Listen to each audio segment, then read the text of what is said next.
Dalawang bobo ang nag-uusap. Pre, nabalitaan mo ba yung nakarating sa buwan? Di ba sumikat yon? Tayo sa araw naman pumunta para sumikat din tayo. Masayang sabi ng unang bobo.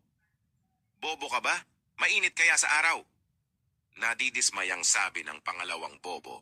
Aba o nga no. Nalungkot ang unang bobo sa nasabi. Kaya naman nag-isip ang pangalawang bobo ng ibang idea.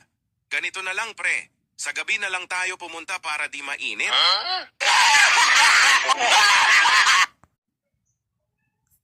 Dalawang bobo ang nag-uusap.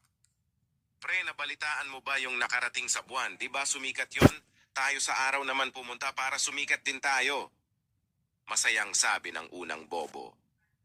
Bobo ka ba? Mainit kaya sa araw? Nadidismayang sabi ng pangalawang bobo. Aba o nga no.